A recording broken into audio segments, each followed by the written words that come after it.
Coucou tout le monde, j'espère que vous allez bien. Alors je suis super contente de vous retrouver aujourd'hui. Ça fait vraiment longtemps que je n'ai pas fait de vidéo et je suis de retour. Youhou! Et ben si je cherche vraiment mes mots, excusez-moi, c'est parce que j'ai un peu perdu l'habitude de parler face à ma caméra comme ça. Donc aujourd'hui dans cette vidéo, je vais vous parler de mes découvertes du mois plus ou moins, les produits que je teste depuis un moment et j'avais tellement envie de vous en parler, sauf que j'avais pas envie de faire une vidéo spéciale pour chaque produit. Donc du coup j'ai essayé de rassembler tout ça dans une vidéo et ne vous inquiétez pas, vous pourrez trouver des articles détaillés de revues de ces produits là-dessus. Donc j'ai testé pour la première fois des produits Camex. Ce sont des baumes à lèvres comme ça qui sont dans un petit contenant comme ça, ça s'ouvre comme ça et j'adore ce baume à lèvres. Ils sont pas bons du tout. Je l'ai reçu dans un colis que je vous ai montré en vidéo, un haul unboxing. J'avais gagné un concours sur un blog et j'ai reçu ces produits là et depuis je ne l'avais pas encore testé parce que j'avais pas encore terminé mon baume à lèvres de chez Maybelline et là je l'ai terminé, donc j'ai commencé à utiliser celui-là et je l'adore. Ils sont pas beaux du tout mais ils hydratent tellement bien les lèvres, ils laissent les lèvres douces, bien hydratées et puis ça donne une sensation de fraîcheur, comme s'il y avait quelque chose de mentholé à l'intérieur. C'est vraiment top et vous pouvez en mettre bien partout sur toute votre bouche parce que moi c'est ce que j'aime bien mon badigeonner la bouche et je l'applique les soirs au coucher et le matin. Genre j'ai encore du produit sur les lèvres, j'ai les lèvres toutes douces et j'adore vraiment.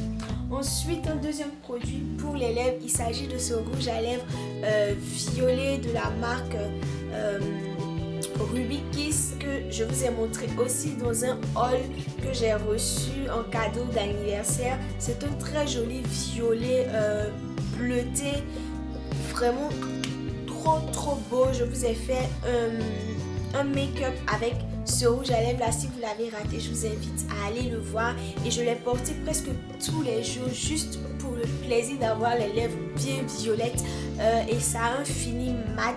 Ça a une texture assez crémeuse, donc c'est facile à appliquer avec une très bonne opacité. De toute façon, vous pouvez trouver aussi un article détaillé sur le blog, une revue si vous êtes intéressé. Donc voilà. Ensuite, on va passer à ces petites éponges démaquillantes. Je sais pas pour vous, mais moi ça me fatigue de toujours utiliser les disques de coton qui non seulement ça n'ont pas la forme idéale pour te démaquiller en un seul passage, mais qui aussi finissent vite. Ça finit vite et ça coûte un tout petit peu cher parce que si tu dois acheter au moins 4 à 5 paquets le mois, ça fait un sacré budget. Donc je me demandais bien comment est-ce que je pourrais qu'est-ce que je pourrais trouver comme alternative à ces cotons de disques là et je suis tombée sur les éponges démaquillantes qu'on peut trouver partout dans les supermarchés et autres et j'adore, il y en a 3 dans le paquet. Et moi je l'utilise directement pour me laver le visage, pour me démaquiller et pour le nettoyer je laisse tremper dans de l'eau bien chaude avec un peu comment on appelle ça, de produit pour désinfecter et je frotte un peu et c'est tout propre. C'est vraiment top parce que on peut le réutiliser plusieurs fois et vraiment ça m'évite d'acheter beaucoup de coton et aussi c'est bien pour l'environnement. Donc voilà, un gros coup de cœur. Ensuite, on va continuer avec les produits pour le visage. Dans un de mes hauls, je vous avais montré la banana powder que j'ai reçue. Je l'ai testée et je la trouve vraiment un peu trop claire pour ma carnation. Du coup, j'ai décidé de la mélanger avec ma poudre libre de chez Black Up que j'ai ressorti aussi. C'est une poudre de finition et ça, je mélange les deux ensemble et quand j'applique, ça me donne un rendu un peu plus naturel, un peu plus adapté à ma carnation et j'adore tout simplement. J'aime vraiment le résultat que ça me donne et voilà. J'ai trouvé une alternative pour continuer à utiliser ma banana powder qui m'apporte un petit coup de peps, un petit coup de lumière et ça qui vient contrebalancer un tout petit peu et voilà, c'est vraiment top. Ensuite, pour terminer avec les produits pour le visage presque, j'ai découvert ce produit là de chez Yves Rocher. C'est une poudre, un gel crème zéro défaut. En fait, c'est une crème de jour et de nuit. On peut l'appliquer le matin et le soir et elle est super top. Elle permet de matifier le visage et tout en l'hydratant et elle lutte un peu contre l'excès de sébum. C'est de leur gamme sébum végétal pour peau mixte et grasse et j'adore ce produit. Je l'utilise à chaque fois que je veux me maquiller comme base de maquillage et ça marche du tonnerre. J'avais utilisé leur sérum pores resserré et j'avais aussi adoré. Je me suis dit pourquoi pas tester ce produit là qui est un peu plus crème pour l'été pour vraiment apporter un peu plus d'hydratation à ma peau et franchement j'adore. Donc si vous ne l'avez pas encore testé, si vous avez la peau grasse, que vous cherchez quelque chose pour vraiment matifier votre zone T ou les zones de votre visage où ça brille vraiment, je vous conseille ce produit là, vous n'allez pas le regretter. J'adore, en plus il coûte pas vraiment cher et c'est vraiment top. Et pour terminer avec les produits pour le visage, je voulais vous parler de l'eau de rose. Alors l'eau de rose, je l'utilise beaucoup plus comme un tonifiant après laver le visage. J'utilise l'eau de rose. Puis dans plusieurs vidéos, surtout de la chaîne de Pretty US Mu, j'espère que c'est bien ça son pseudo, elle utilise beaucoup l'huile de rose pour fixer son maquillage et pour enlever cet effet poudreux du maquillage et depuis que j'ai testé, j'adore. Je suis complètement fan, je n'arrive même plus à me maquiller sans m'asperger le visage d'eau de rose et puis en plus avec l'été, même si je ne me maquille pas tous les jours, ça apporte un effet un peu rafraîchissant que j'adore, ça laisse le teint naturel, ça apporte à votre maquillage cet effet naturel, ça enlève vraiment le surplus de poudre et ça fixe le maquillage. Donc voilà quoi, moi j'adhère totalement et en plus l'eau de rose coûte pas cher et est disponible partout, surtout au Maroc, dans toutes les grandes surfaces ou les supermarchés de quartier, on trouve l'eau de rose facilement. Donc voilà, j'aime beaucoup et je ne peux plus m'en passer. C'est un shampoing doux de chez Yves Rocher, c'est un shampoing sans silicone, sans sulfate et tout ça.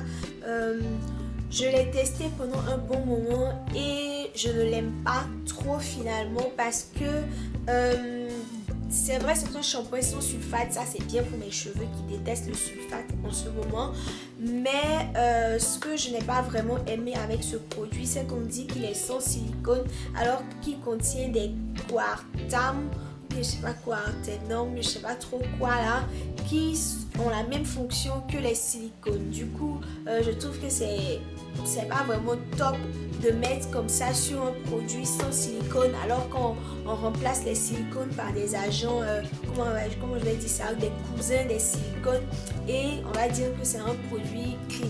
C'est vraiment pas un produit clean. Moi c'est ce qui m'a un peu déçu par rapport à la marque et qui fait que je ne vais pas vraiment acheter parce que j'aime pas être prise pour une idiote. J'aime savoir ce que je mets sur mes cheveux et si je veux mettre des produits qui ne sont pas clean, je veux savoir que ces produits ne sont pas clean.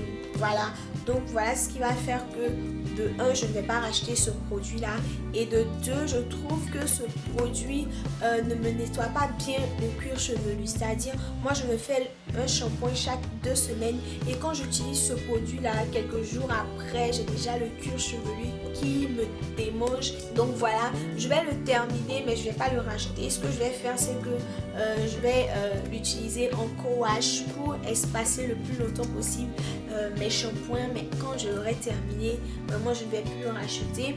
Et la troisième chose qui fait que je ne suis pas tombée vraiment amoureuse de ce produit là, c'est que comme je vous l'avais dit dans la vidéo première impression, j'ai du mal avec le fait que ce soit une texture crème. Du coup j'ai tendance à vraiment appliquer beaucoup de produits pour pouvoir bien me laver les cheveux.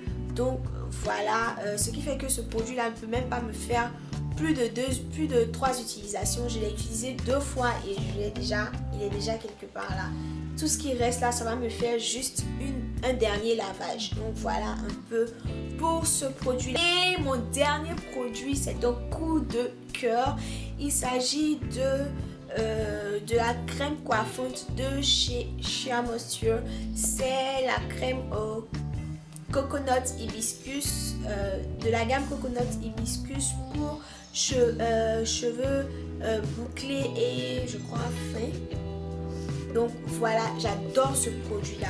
Vraiment, depuis que je l'ai, je l'utilise tout le temps. C'est celui que j'ai utilisé pour me faire mon braid out et je trouve qu'il est vraiment top. Il permet de garder mes cheveux hydratés le plus longtemps possible.